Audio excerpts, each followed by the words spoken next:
बिस्मिल्लाहिर्रहमानिर्रहीम अस्सलामु अलैकुम वेलकम टू टेस्ट मास्टर. په دې ویډیو کې به موږ د پرونی د پښتو د SS لیکچررشپ او د اسسټنټ پروفیسر د شوي کمیشن پیپر دویم پارت یعنی 20 MCQs حل کوو. خپل جوابونه د دې ویډیو سره وګورئ. په کوم ځای کې چې موږ غلط یو د هغې اصلاح په کمنټ باکس کې وکړئ. ویډیو تر اخره پورې وګورئ. زموږ چینل که تر اوسه پورې تاسو نه وي سبسکرایب کړی سبسکرایب کړئ. په 14 نمبر MCQs کې وایي چې د سکندر خان خټک دیوان چا مرتب کړی؟ د سکندر خان خټک دیوان دوست محمد خان کامل مرتب کړی. په MCQs نمبر 17 کې وایي چې نتیجه عشق ناول چا لیکلی؟ نتیجه عشق ناول راحت زاخیلي لیکلی. MCQs نمبر 18 کې وایي چې دا بوټي به لونګ شي د چا کتاب دی؟ دا بوټي به لونګ شي د درویش تورانی کتاب دی.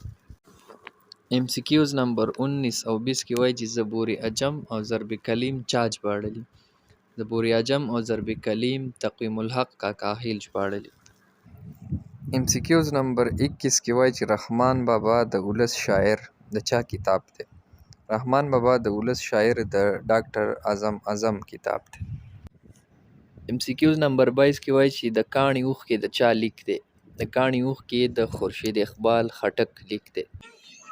MCQs نمبر 23 کې وایي چې سپینه لوپټه د چا افسانه ده؟ سپینه لوپټه د صاحب شاه صابر افسانه ده.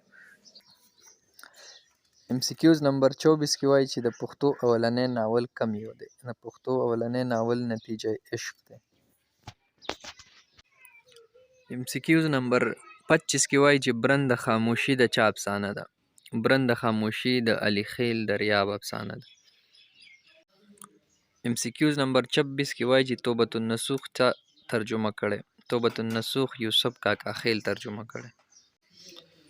MCQs نمبر 27 کې وایي چې نقش نگین د څه ترجمه ده؟ نقش نگین د میرات العروض ترجمه. MCQs نمبر 28 کې وایي چې د سکندر خان دیوان چا مرتب کړی؟